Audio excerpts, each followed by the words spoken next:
Now in this module, we are going to focus on how we can integrate your agent with Microsoft 365. Now I'm sure you're familiar with this, that Microsoft 365 is having copilots, and with copilots, you also have additional agents, like maybe researcher agent, or maybe analyst agent, or maybe prompt coach kind of an agent. Now all these agents are basically available within the Microsoft 365 ecosystem. When you are developing your own agent, you can also publish them with Microsoft 365 ecosystem, and you'll be able to share it with your team members within your organization, or maybe publicly you can share it with others. How exactly we do this thing? That's exactly what we're going to see in this particular module. Now, when you publish an agent, Microsoft Foundry is going to create an agent application resource with these three things which are visible on the slide. Now, if you have ever dealt with Microsoft Azure Cloud, I'm sure you know that Microsoft Azure Cloud has something which is called Entra ID. And whenever you develop your own application, and if you want to take care of authentication authorization of that application, you have to go to Entra ID and you have to register your application there. Once you do this thing, then only you will be able to take care of authentication authorization using OpenID Connect, or basically what we call OAuth. Now, same kind of mechanism is here as well. Your agent is going to be registered as an application, or basically what they are calling is agent application actually. When you do this thing, it's going to have a dedicated invocation URL, which is basically a stable endpoint that remains consistent as you update your agent version. And using that endpoint, you will be able to access your agent. The second thing is unique agent identity, which is very similar to your managed identity of your application. But yes, this is a distinct Microsoft Entra identity, which is separating from your development project. And you're going to have a user data isolation, which is basically allowing you to do a controlling mechanism between the user sessions and user boundary, basically. So your input and interaction from one user are not going to be available to the other users. And that's what this particular agent application is going to do. If you are thinking that how exactly we are going to publish our agent, well, these are the simple 6 steps which you're going to follow. First one is you're going to select your agent version, whichever version you want to publish. Then you can start the publishing process, which is available in the Foundry portal, there itself on the right top corner. Then you can configure Azure bot service, because in the background, the bot service is the one which is going to run this agentic application. Then you complete the metadata, where you're basically going to provide details about this kind of metadata: name, description, icons, publisher information, privacy policy, and terms of use, same like any other software. Once you're done with this, you're going to choose your publishing scope, which is very important part, because if you're going with shared scope, then this is going to be an agent which is available under your agent section in the store, and then it will be available immediately. This is best for testing and small team kind of a purpose. So if you want to create an agent which is going to be used within your team, this is a perfect scope for you. Otherwise, you can go with organization scope, where agent appears under built by your organization kind of a section in the store. This requires admin approval, and this is best for production deployments, where basically organization specific agents can be used by almost every employee who's having access to deal with that. And the last and the final step, number 6, is prepare and optionally download the package if you want.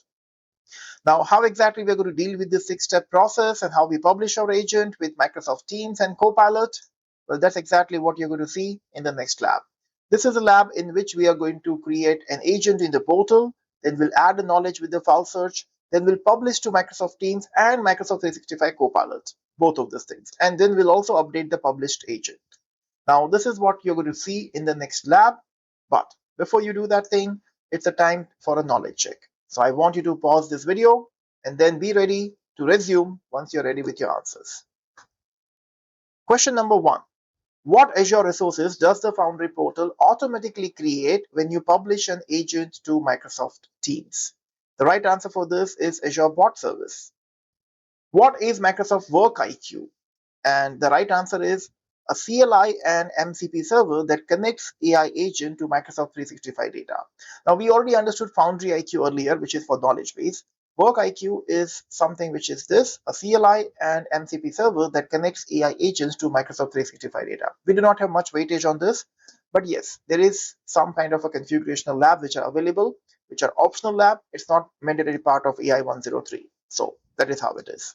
Okay, so now it's a time to move forward to the next lab, in which we are going to deploy our agents to Microsoft Teams and Copilot. Yes, this is one of the lab which is actually an optional lab. So there are chances that there are not much weightage of this particular lab is there, and this is a lab which maybe you're going to use just for understanding and learning purpose. Okay, so this does not have any kind of a code associated with this, and that's the reason this is one of the optional lab. Okay, what are we going to do in this? We are going to deploy an agent to Microsoft Teams and Copilot. Again, we're going to develop agent using Foundry portal only, but then we'll see that how the deployment process works, and that's why in this video, the most important thing is the deployment steps and the process which we are dealing here.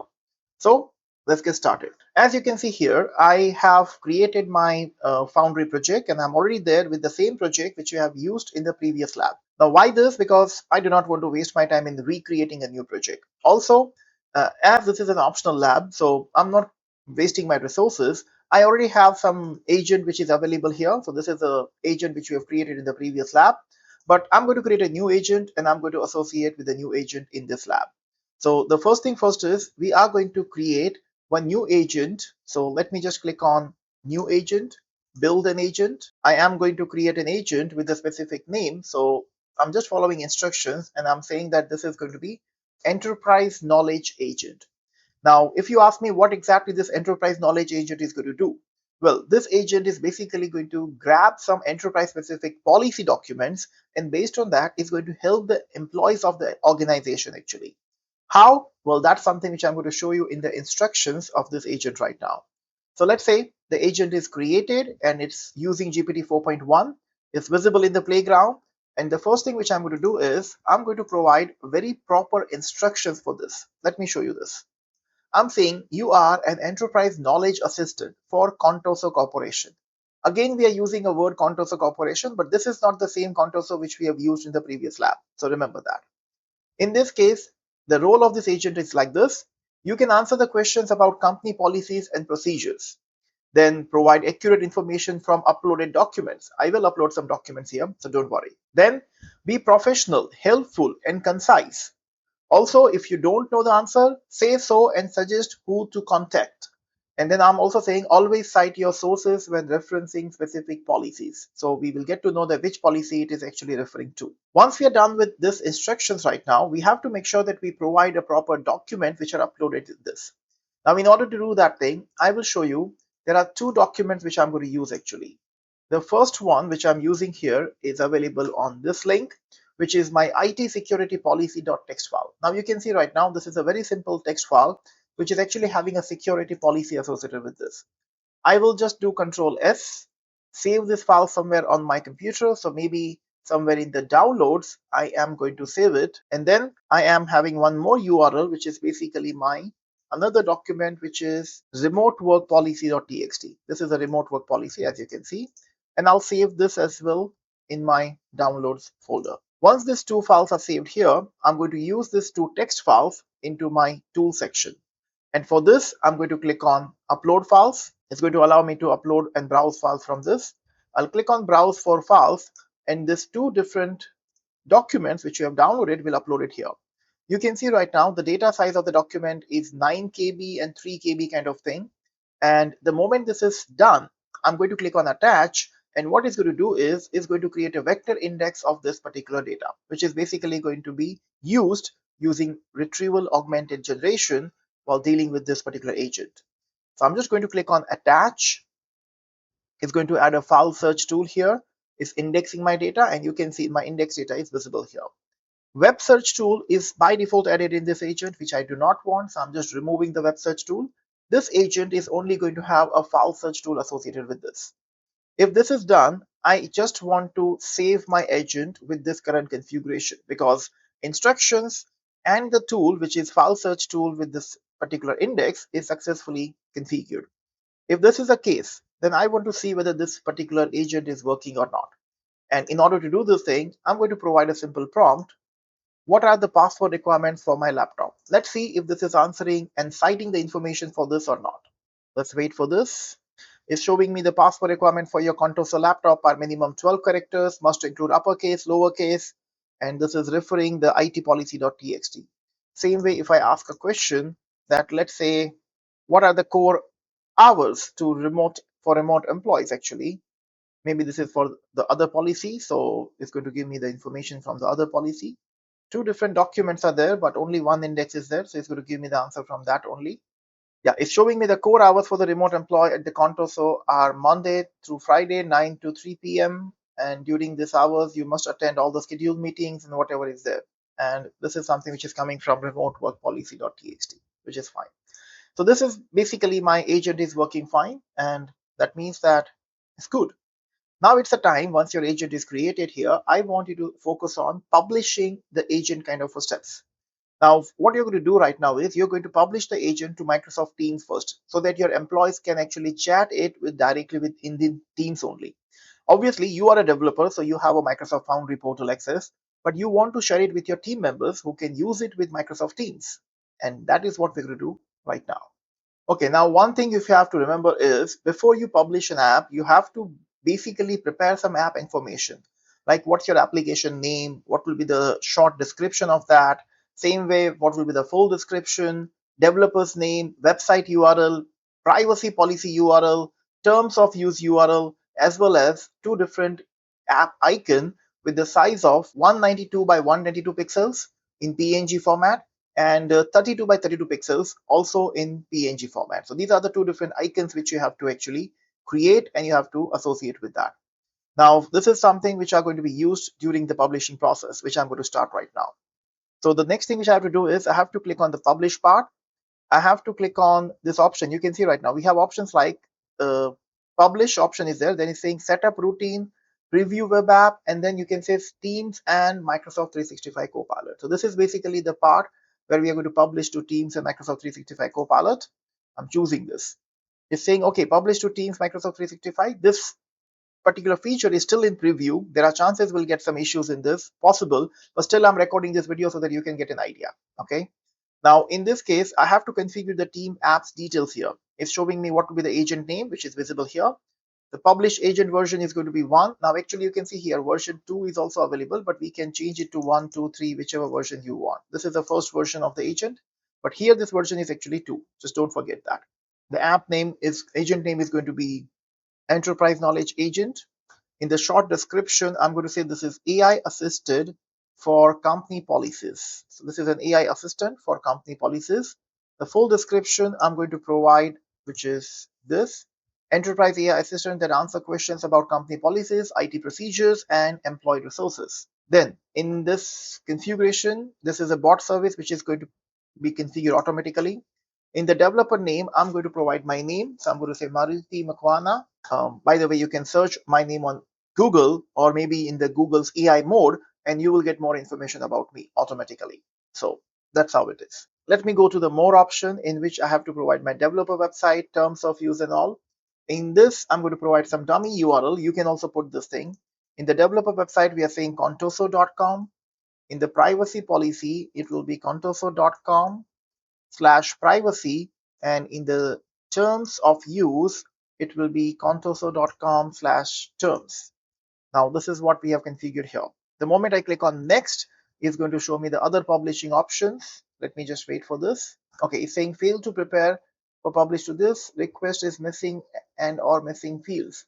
400. Okay, now this is something which is possible because of the agent name sometimes. So what I'm going to do is I'll change this to the same name which was earlier, which is Enterprise Knowledge Agent. Going to click on next again. Wait for this. It's going on. I think this time it is done. It's showing me right now this error, but just ignore this error, which is fine. In the publishing option, is saying how do you like to publish? Is it like a direct publish you want to do, or you want to do it with the people in your organization? Something like this is optional. Now, basically, in this case, this is basically asking you the scope configuration for this one actually. Normally, you can use it for personal, for individual chat access, or you can just configure for your organization as well. Also, you can go to this download and customize option in which you can download this whole package as a zip file as well, and then you can publish it to whichever place you want. Now, you can check right now, this is the first page in which we have specified this. And in the publish options, we are basically getting this kind of an option here. I'm just right now going to choose that I'm going to just, for me right now, it's going to be visible. So I'm just choosing just you, and then I'm going to click on publish. It's showing me publish successful. Your agent is now available in Microsoft 365 Copilot Agent Store. And then I can go to all agents, your agents in your apps and manage your app kind of thing. So this is basically going to show me that thing here. Now I can just right click and open this particular link also in the separate tab, and then I'm going to click on done. That is something which is done. I'm going into my Microsoft 365 Copilot. You can see we have something which is basically called apps, kind of a section here. And now if I go into apps, you have all these apps which are available here. Now normally if this is my organizational account, then this should show me my agent should be visible here, but it's not showing me right now because maybe some issues are there because of my personal account actually. So this is something which is there. Now let me go back to this, and now we're going to try the other way around, which is basically for the Copilot kind of a configuration. So that is also something which you can do. You can go to the publish option, and then this is the same option which is there, Teams and Microsoft 365 Copilot. And the moment I click on this, you can see right now it's showing me that you can open this in Teams or you can open this thing in Microsoft 365 Copilot. Now let me try this thing, open this in Teams. And then also I'm going to try the other one, which is open in Microsoft 365 Copilot. In both the options which are available there, I'm just clicking there. And logically, this is going to show me that agent here, which is going to be available into this one. But this is something which is, as I said, is because of the restrictions of my personal account, it's not showing me here. Even if I go to app section, it's not showing me my agent here, but normally it should be visible under the section of your agent. And same way, if I go to the Teams also, it's asking me which one you would like to use for this. I have to use my personal one in this one, but that is something which is not working. Let me try the organization one if it works in that. I don't know. I'm not sure. This is not working, so you remove this. So I hope you understood this particular agent in which we are just focusing on the publishing one. Remember, if you are trying to publish in Teams and Microsoft 365 Copilot, then this option is there. Otherwise, you can also go with the preview web app kind of an option where it will be giving you the direct preview of this particular agent running in the browser app kind of a thing. And alternatively, I have already shown you this thing in the steps that there is an option where you can actually download this particular package as a zip file, and then you will be able to publish it anywhere. So these options are basically available for this particular agent. For this particular lab, this is actually something which, as I said, it is optional lab. So you just need to understand the process. You don't need to do this thing practically. So that's how it is. That's it from my side. I will see you in the next lab. Thank you.